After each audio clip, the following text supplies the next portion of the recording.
Most of us navigate within moral systems we didn't consciously choose. Morals are often the first framework we inherit, long before we understand our values or even ourselves. We absorb notions of right and wrong. These ideas shape our understanding of what is acceptable, what makes someone respectable, and what brings approval and what brings shame. These moral concepts come from everywhere: our families, religions, cultures, communities, and survival environments. They're usually absorbed quietly, not taught as explicit concepts, but conveyed through tone, consequences, rewards, and punishments. They come through in who receives love and who gets corrected. When people struggle internally, feeling torn, conflicted, or constantly self-critical, it's rarely due to immorality. More often, it's because they're living inside a moral framework they've never examined. Most people aren't living against their goals. They're living according to their actual values without knowing it. This conversation isn't about changing what you value. It's not about upgrading yourself or becoming better. And it's not about telling anyone what should matter. It's about bringing clarity to yourself. Stop mislabeling alignment as failure and begin making decisions that actually fit the life you're living now. Values aren't usually questioned because they don't announce themselves as a problem. Instead, they show up as something quieter and more confusing. We often find ourselves feeling off, unmotivated, and conflicted with a restlessness that we can't quite put our finger on. And the assumption is almost always the same: something must be wrong with me. But very often, nothing is wrong. What's happening is a misalignment between stated goals and actual values. And because values aren't clearly understood, the friction gets interpreted as failure instead of information. Ethics aren't about who you are. They're about how you act, specifically in those moments where someone else is affected by what you do. They regulate conduct, not character. They're a guide for behavior, not a verdict on identity. At the center of it all, ethics really come down to three questions. Simple on the surface, often uncomfortable underneath. What is my responsibility here? What impact do my actions have? And how am I using power in this situation? That's it. Everything in ethics, when you trace it back far enough, leads to those three questions. Ethics is the practice of responsibility in the presence of power. I'd rather pivot publicly than carry something forward that doesn't fully hold. That's not a failure of the work. That's the work. Showing up, finding the gap, and saying so out loud. You don't need to be perfect to be worth listening to. You need to be honest. So here it is. Not all values have the same relationship to your morals. Some of your values grow directly from your moral commitments. They're so tightly woven into what you refuse to violate that they feel like identity itself. And some of your values are completely independent of your morals. They're about what you're moving toward, not what you're protecting. Both are real, both matter, but they don't behave the same way. And that difference is everything. Morals are guardrails. They define what you refuse to violate. Ethics are behaviors. They define how you move. Values are drivers. They define what you're moving toward. Power concentrates. That's not a moral statement. It's an observable pattern. Systems protect themselves, not because they're evil, because that's what systems do. Truth does not guarantee safety. That one's hard, because most of us were raised to believe that if we're honest, things will work out. And sometimes they do. But truth, by itself, does not override power structures. That's a principle. It's not cynicism, it's observation. Trust compounds slowly and breaks quickly. We've all lived that one. Capacity determines options. The more resources you have, skills, savings, knowledge, health, and support, the more choices are actually available to you. Unexamined pain repeats. Incentives drive behavior more than ideals do. These aren't moral claims. They're structural truths about how human systems tend to operate. Standards are personal participation criteria.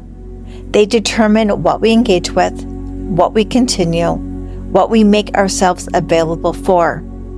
Not what other people should do, not how they should treat us, but what we participate in. The question a standard answers is this: am I available for this? Not, is this person good?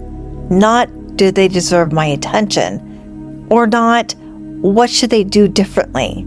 Just, is this something I stay in? That question sounds almost too simple, but I'd never been taught to ask it. And most of the people around me hadn't either. That deceptively simple shift from evaluating the other person to evaluating our own participation is where standards actually live. They're ours. There was a point in my life where I was completely burnt out, working nonstop, giving everything, answering calls at night, on weekends, at all hours. And I kept telling myself, this is just what you do. This is normal. This is what it means to be dedicated. And at some point, I had to face something uncomfortable. The way I was living was harming me, not just draining me, actually harming me. And I hold a moral very close to my heart. Do not use power carelessly. Do not harm. And when I finally looked at what was happening, honestly, I had to include myself in that. The harm wasn't only coming from outside. I was participating in it. I was allowing it. From there, a standard formed, not a dramatic declaration, just a quiet, firm decision inside myself. I do not give unlimited access to my time and energy. And then, finally, the boundary, the action. I logged off at 5 every day. I stopped answering calls in the evening. I stopped responding on weekends. No speech, no lengthy explanations, just behavior. Just the action that matched the decision I had already made inside. And they didn't like it. There was pushback. There was shaming. There was pressure. And I kept logging off. Because by that point, the limit wasn't something I was trying to hold. It was something I was living. And there is a very real difference between those two things. A boundary isn't something you say. It's something you live. Integrity is not, did you do what you said? Integrity is behavioral alignment with what is true. That's a completely different standard because it means integrity changes when reality changes. It's not loyalty to what you said yesterday. It's loyalty to what is true today. And sometimes those two things don't match. That's not a failure. That's just life being honest with you. We've been taught that integrity means consistency, that a person of integrity is someone who stays the course no matter what. And so when reality changes and we have to update, we feel like we've failed somehow, like we've let someone down. But real integrity doesn't mean consistency. It means accuracy. If you say you're going to do something and nothing has changed and you just don't feel like it, integrity says follow through.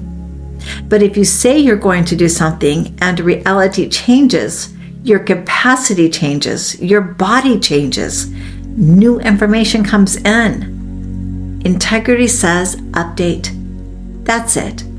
That's the whole distinction. Intuition is pattern recognition. That's what it actually is, underneath all the mysticism and all the dismissal. Your system has been collecting data your entire life. Every experience, every relationship, every outcome, every room you've walked into. And it's building a library.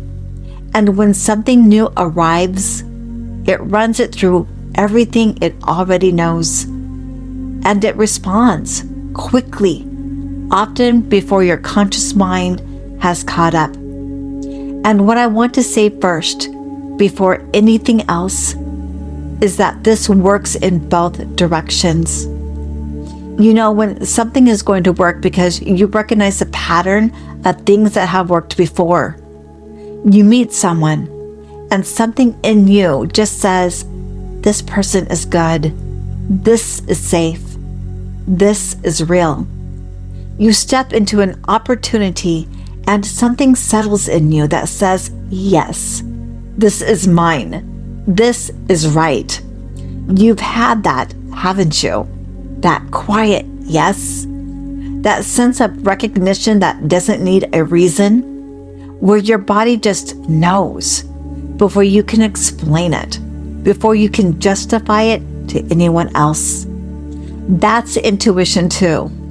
That's not wishful thinking. That's your system doing exactly what it's designed to do, reading a pattern it already knows and giving you a signal.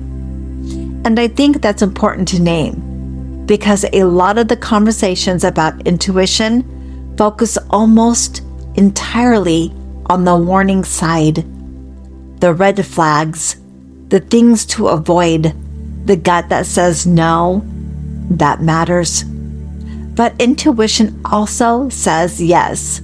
It also recognizes goodness. It also knows when you're in the right place with the right person, moving in the right direction. Both are real. Both are the same mechanism, just reading different patterns.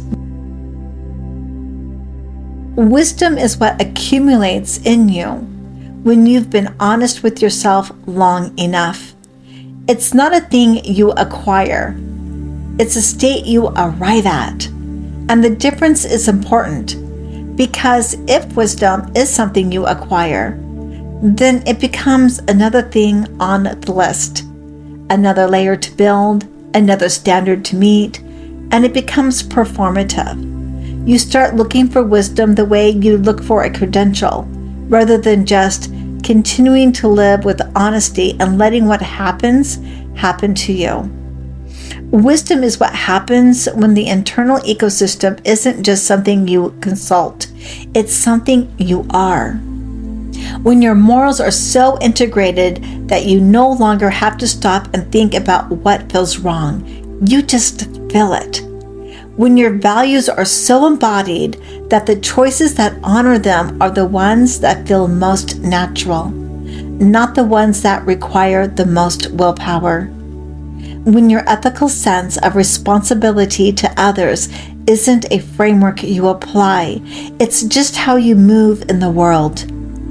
When the principles you've extracted from your own life experience function like a quiet compass, not a rule book. When your standards don't require negotiation every time they're tested, because the participation criteria you live by have become reflex. When your boundaries don't need to be performed or enforced with intensity, because the clarity that produces them is so settled that there's nothing to prove. When integrity is no longer something you work toward, but something you embody quietly without announcement. When your intuition has been so educated by everything you lived through that you trust that felt sense before the mental analysis. I'm going to pause here and let this land. If something in this resonated, you don't need to do anything with it. Just sit with it and notice what continues to unfold. Thank you for listening and for being here with me.